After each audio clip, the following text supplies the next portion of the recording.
Selamat sejahtera, salam Malaysia Madani, salam pendidikan bermutu, insan terdidik, negara sejahtera.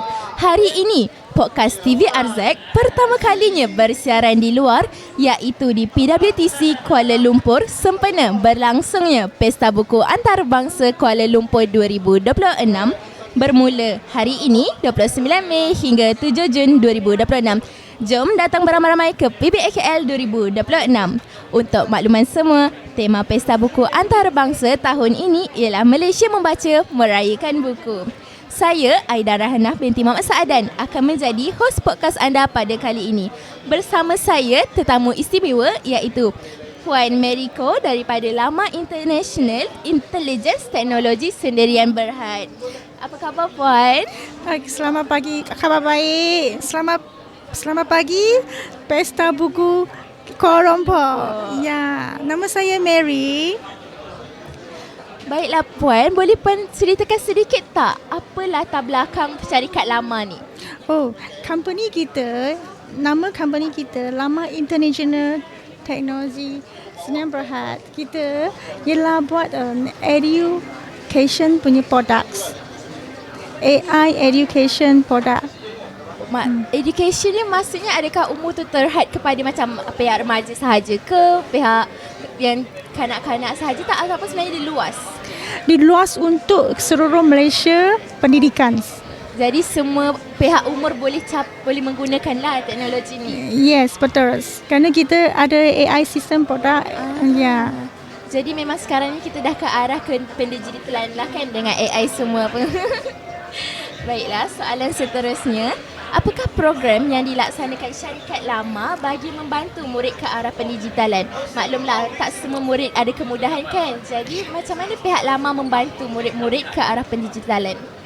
Kalau related dengan teknologi alat-alat peralatan ialah drones, robots, AI drone, robots.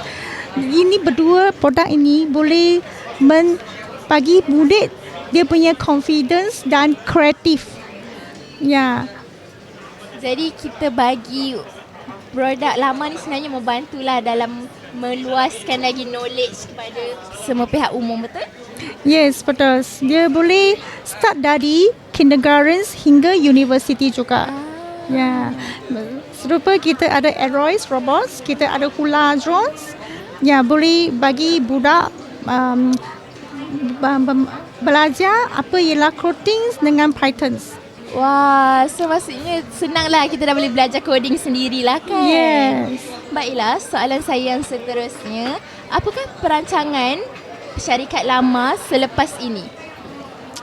Kita nak meluaskan kita punya AI produk ke semua pendidikan Malaysia.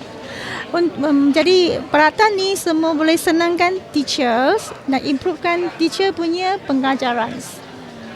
Jadi produk Lama ni membantu guru dan juga murid lah. Yes. Tak hanya murid sahaja. Ya, betul. Baiklah, semoga perancangan Puan tu berjaya ya.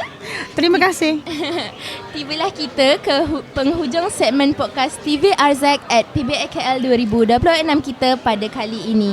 Terima kasih diucapkan kepada Puan Meriku kerana sudi meluangkan masa bersama kami.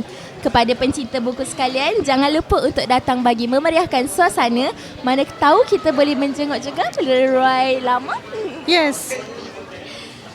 Terima kasih kerana mendengar dan jumpa lagi di segmen seterusnya. Keep turning those pages. Bye-bye. Bye.